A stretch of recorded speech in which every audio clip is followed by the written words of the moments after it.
Hello everyone, welcome to our discussion about chapter 6 in our textbook. This will be the first of a couple of podcasts explaining the ins and outs of business income. This is kind of an involved topic. This will one of our longer chapters. So we're talking here about having your own business. Typically right now without any other involvement. So you're the single owner of that business. We refer to someone in that situation as self-employed sometimes. And so that is, you'll see that term used, and we'll deal with self-employment tax. But we're reporting the income of the business on our tax return. So the Schedule C is an extension, all right, of the 1040. Flows to the 1040, actually to the Schedule 1 and then to the 1040 as far as other income.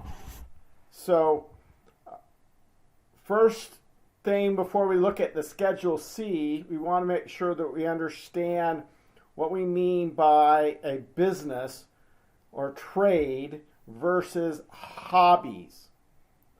Now, this is very important because if you have it as a business, then you have the possibility that you could have more expenses than income and actually have a loss that you could use to offset other income from that business. If it is a hobby, then the deductions or the expenses for running that are not deductible at all, even though the income is still reportable, still income. So if it's a hobby, you would not use Schedule C. If it was a hobby, you would put it directly as just other income on Schedule 1. So it's important to be able to differentiate. And the key thing in the tax law is, was it engaged in for profit? So first thing, if you have no sales, meaning no revenue coming in from whatever this activity is, then you can't, it's going to be very, very hard to show that you were engaged in it for a profit. If you don't sell your product, okay, so you're working out of your garage doing woodworking, or you can have do art, you can be a painter, all those things. You're going to have a hard time saying that that's a business until you have some form of revenue. Now, if you created the art with the intent to sell and advertise and all that kind of thing, then we're starting to talk, you're acting like it's engaged in for profit. But that is the standard, and we're going to do a little discussion and research about how that works out as far as the tax law, is kind of the details about how to prove that you have a business versus a hobby. All right, so let me just take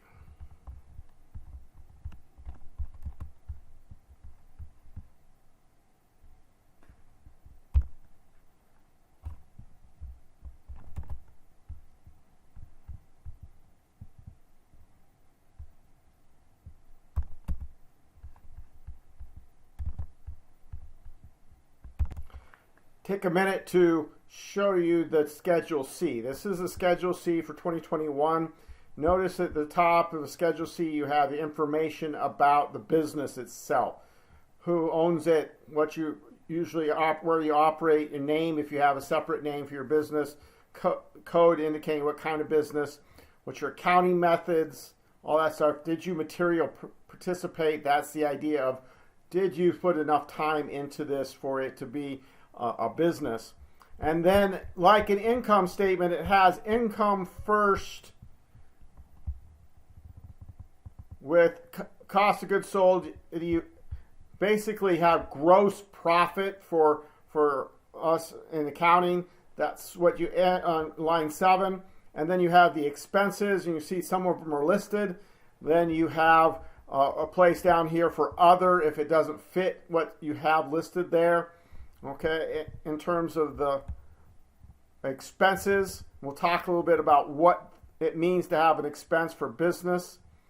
Then you have some things about for the use of your home, which is right on the Schedule C. And then page 2 is calculation of cost of goods sold. It's also some information about your car expenses. That's a very common, is for transportation, use of your car in your business. Some information about that. And then when we said other expenses, you can list them here on page 2. So that is kind of the outline of a Schedule C. The end result, which is still back on page 31, is what's going to go onto Schedule 1 and onto the 1040. It also is going to be used on Schedule SE. We'll talk about self-employment tax a little bit later. So that is how it works with the tax return itself. So when we're talking about what we actually put on the Schedule C, gross receipts, what we bring in, revenues from direct sales to customers. If you've done work as an independent contractor, sometimes we refer to it as a statutory employee. Okay, that usually is for people that are sales, who do a lot of independent sales. They may be considered a statutory employee. And those folks that are independent contractors receive or should receive a 1099 MISC or NEC, usually NEC because that's non-employee compensation. That's the reporting. That's basically a form that says we paid you a certain amount of money for services during the year. And that amount of income should be reported on that Schedule C. Now, just because you don't get the 1099 miscellaneous or NEC doesn't mean you don't need to report it. Okay, it's still, all of your income is reportable even if someone forgets to send you that form.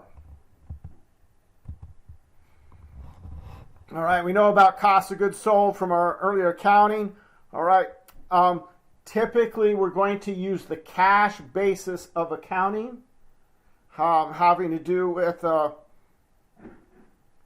but we do need to use accrual method for inventory and cost of goods sold if that is a material income producing factor. So if you're just providing services to your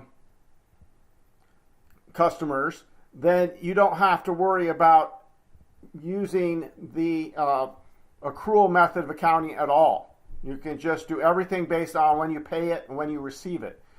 But if you have inventory that is a significant part of your business, then you have to at least use accrual accounting, which basically means matching your revenues and expenses, meaning you have to calculate cost of goods sold by using inventory. You can't just deduct all the inventory you buy on your Schedule C. You have to count some of the inventory as not yet sold and therefore not cost of goods sold. I know that sounds obvious, but that is specifically mentioned in the tax law.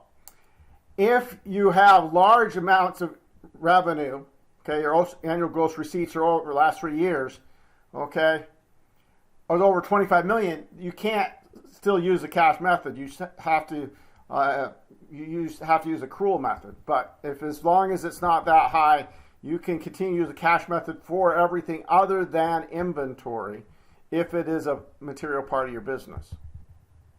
So when we talk about expenses, okay, when someone tells you or says something like, you can deduct that on your taxes for a business, okay?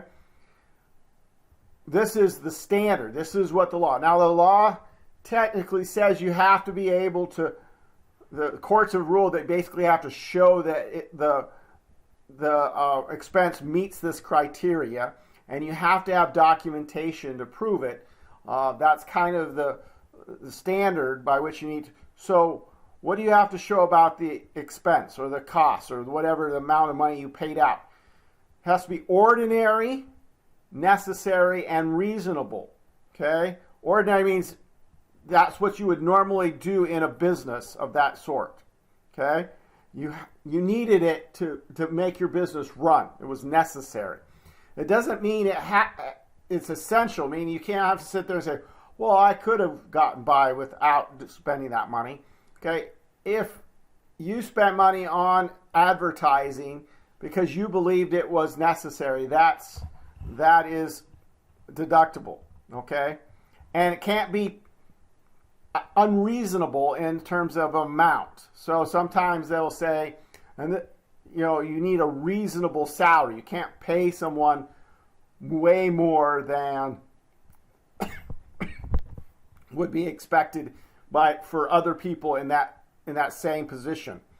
You can't spend extravagantly on travel costs and stay in extremely expensive hotels. Now, the problem is that's a tough judgment call. So what means reasonable? Typically, the issue is about necessary. Is this part of your business versus is this for your personal use?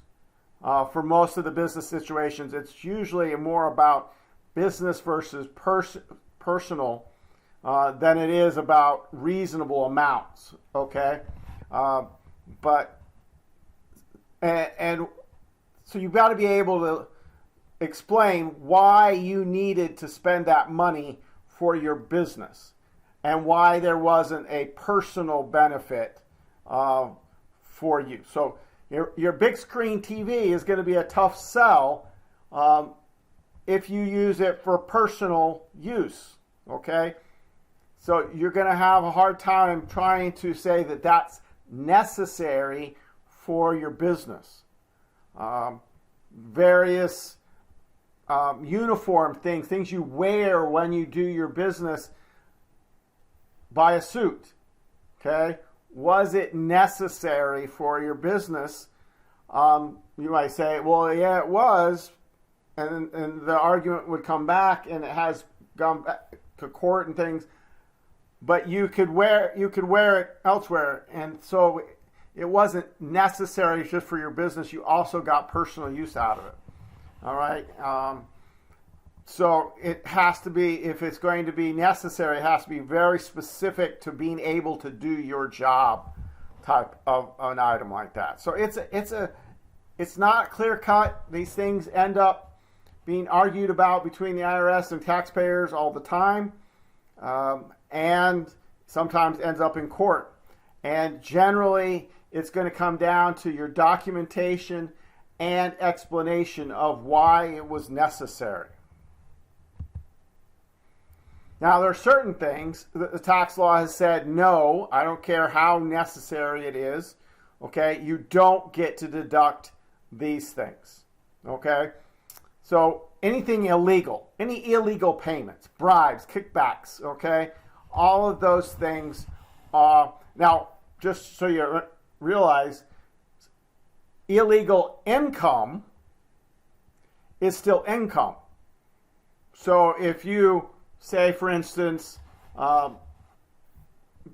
practice extortion on your neighbors because you know things about them and you tell them that they have to pay you, okay, that is income, even though it's illegal. But, and this is how some people have actually ended up going to jail, is they didn't report that income, okay? But on the other hand, any expenses you have that are illegal don't get deducted, right? So when you pay off the local code authority to ignore your extortion, okay, that's not deductible. All right, so you have income from the illegal activity, but no deductions for those illegal payments, because any payment in the illegal for an illegal business is basically illegal. All right, lobbying and political expenses. You're trying to influence legislation, trying to get people to pass laws the way you want it to. Those are not deductible. All right, so those are forbidden. And again, it's not that it says you can't spend money on it, but it cannot be a deduction on your Schedule C as a business expense. And then the last one that is probably